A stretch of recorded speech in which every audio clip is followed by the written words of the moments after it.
Hi, it's John from Claremont.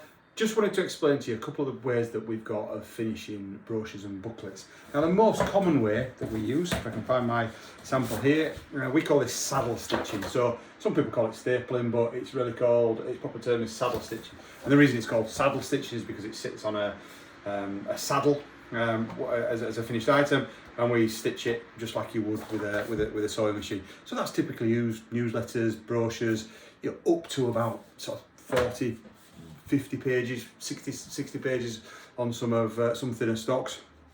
And the next way up that is most common is this. So this is this one's in fact PUR bound, but PUR or perfect binding, very similar.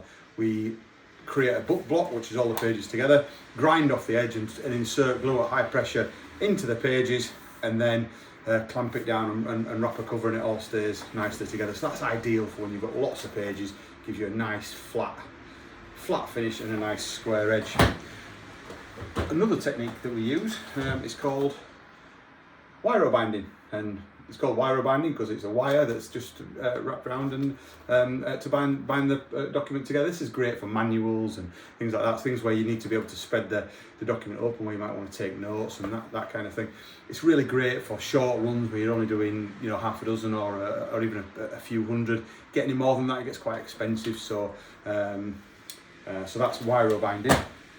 The more luxury end of the spectrum is things like this. So this is a case-bound book. So the sections are collated together, they're folded, and then they're sewn with thread, and then they're all bound into the spine. Hopefully you can see that. Now this one's beautiful. It's got a lovely hard cover and a proper formed spine on it there. So it's like an old-fashioned book. We're really lucky to work with this one, and that's got a bespoke silk woven lining. So that's really lovely, really luxury end of the market, but great if you want to make an impact. Another way that is less common is called Singer sewn, and it's called Singer sewn because it's done on a Singer sewing machine, and it gives you a finish. I'm hoping you can see that, like that. So it's literally a sewing machine that runs up the spine of the document, and it just adds a bit of difference. It's very similar in finish to saddle stitching, but it just has something a little bit different. Of course, it doesn't use wire like saddle stitching does.